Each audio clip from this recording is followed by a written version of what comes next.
why a different social media site would be better for older adults and for everyone. So I'm not sure if anyone here has been impacted by this, but let's just say that you're walking into Arlington. It's a regular Monday, you're walking in class, and you look down at your phone and you have a notification on Facebook, and it's your grandma, and she's posted on your timeline. And you think, okay, oh, this is so sweet. Like, I love my grandma, she's really sweet, she's gonna post something nice on my wall. Well, I thought the same thing, and then this happened. So I was tagged, this happened last year, I was tagged in a picture with a bunch of my friends from youth group, and my grandma posts, not a message, it was a post on my wall, and this is it. This is a recreation of it, because I had deleted it, but basically it's asking if one of the guys in the picture that I'm in is my boyfriend, which, like, obviously is embarrassing, but so I pretty much from here I got this idea of why maybe the generation of Facebook and the popularity of it maybe isn't the best for older generations such as my grandma's age. So this is a video. Here, he kind of touches on this a little bit. He has a similar story, but it's with his mom.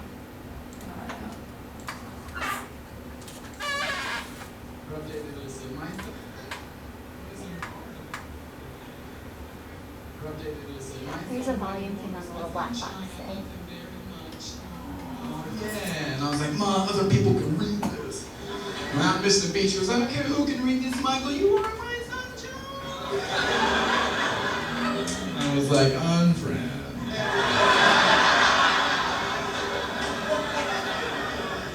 She's gotta learn.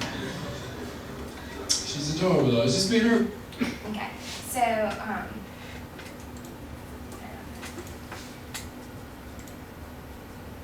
right, so these are just a few other incidences of why this could be problematic. So,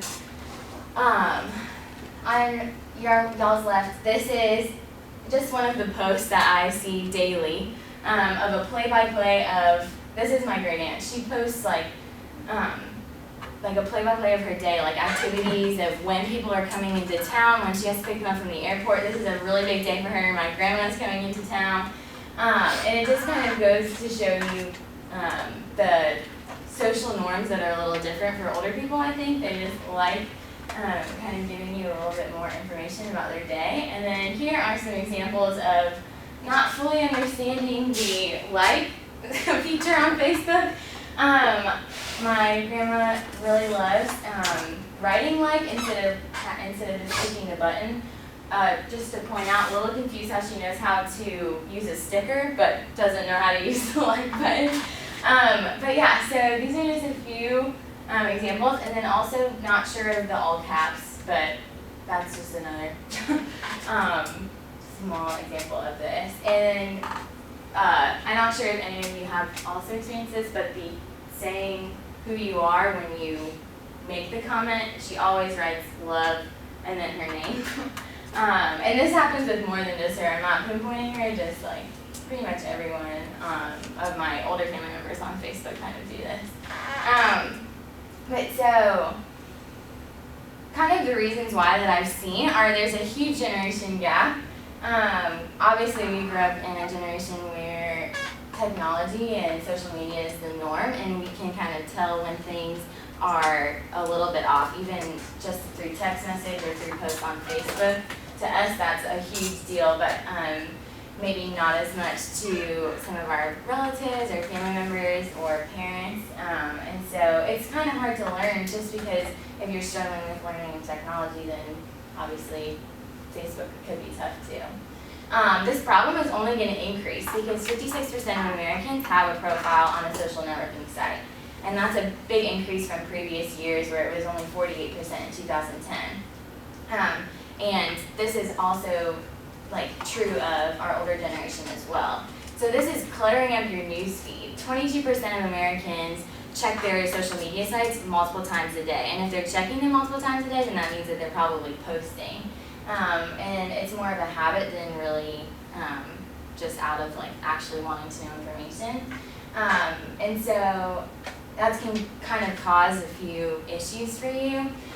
Just some things that I've seen that you maybe don't want on your feed are play-by-plays of each day's activities, articles about bacteria in your food, articles about parenting, articles about recipes that are not videos, which we love those, but they're not videos, weight loss before and after, reposts of accidents in a city you don't live in, DIY home furniture, or my personal favorite, excessive photos of grandchildren.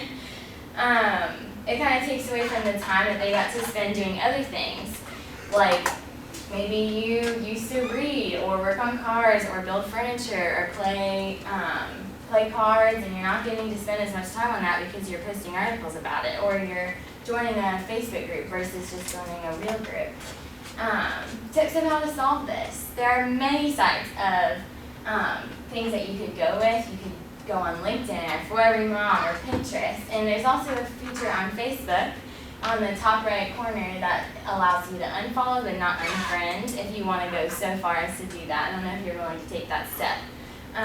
But if you maybe are tired of the clutter and you just kind of want to get rid of it, you can always go that route, but not hurt anyone's feelings. So, that's it.